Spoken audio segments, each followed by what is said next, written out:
কখনো ভেবেছেন যিনি একসময় ব্যাংকের শৌচাগার পরিষ্কার করতেন সেই একই ব্যাংকেই একদিন এজিএম হয়ে ফিরে আসবে? শুনে সিনেমার গল্প মনে হচ্ছে তো, কিন্তু না, একেবারেই বাস্তব।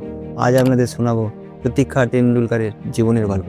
1968 সালে পুনেতে জন্মগ্রহণ করেন প্রতীক্ষা দেবী। গরিব পরিবার, আর্থিক সমস্যা, তাই দশম শ্রেণী শেষ হওয়ার আগেই 16 বছর বয়সে তাকে বিয়ে দিয়ে দেওয়া হয় সদাশিব করুর সঙ্গে। ওনার স্বামী ছিলেন স্টেট ব্যাংকের বুক বাইন্ডার হিসাবে কাজ করতেন।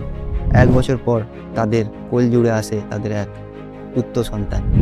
কিন্তু সুখ বেশি দিন স্থায়ী হয়নি। এক ভয়াবহ দুর্ঘটনায় স্বামী হারান প্রতীক্ষা দেবী। মাত্র 20 বছর বয়সে বিধবা হলেন প্রতীক্ষা দেবী। আর তখন থেকেই ওনার জীবন হয়ে ওঠে এক সংগ্রাম, অর্থাৎ লড়াইয়ের ময়দান। স্বামীর বকেয়া টাকা তুলতে গিয়ে প্রতীক্ষা দেবী প্রায় ব্যাংকে যেতেন। একদিন সাহস করে বলেই ফেললেন ব্যাংকের কর্মচারীদের, আমাকে একটা কাজ দিন, আমি যে কোনো কাজ করতে রাজি।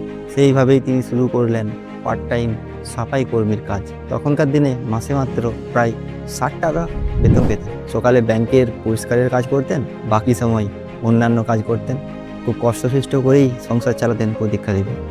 অফিসে অন্যান্যদের কাজ দেখে তারও মনে হয় আমিও একদিন এইভাবেই কাজ করব। তিনি আবার পড়াশোনায় ফিরলেন। অফিসেরই সহকর্মীদের সাহায্যে প্রতীক্ষা দেবী দশম শ্রেণী পরীক্ষা দিলেন এবং 60% নাম্বার পেয়ে পাস করলেন প্রতীক্ষা দেবী। নিজের সঞ্চয়ের টাকা ও বন্ধুদের সহযোগিতায় স্নাতক সম্পূর্ণভাবে মনোবিজ্ঞান নিয়ে পড়তে শুরু করেন। তারপর থেকেই শুরু হয় উন্নতির সিঁড়ি বেয়ে ওঠা।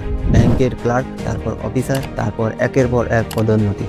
1993 সালে তিনি সহকর্মী প্রমোদ টেন্ডুলকারকে বিয়ে করলেন, যিনি সবসময় তার পাশে দাঁড়িয়েছিলেন। পরিবার, চাকরি, পড়াশোনা, 3 দিক সামলে প্রতীক্ষা দেবী প্রমাণ করে দিলেন মেয়েরা চাইলে অসম্ভবকেও সম্ভব করে তুলতে পারে। 2004 সালে প্রমোশন হয় অফিসার পদে। আর মাত্র 37 বছরের কঠোর পরিশ্রমের পর তিনি হয়ে ওঠে এসবিআই ব্যাংকের এজিএম। সমাজের এইসব মানুষের জন্যই আমাদের নতুন করে জীবন শুরু করার উন্মাদনা আমরা পাই।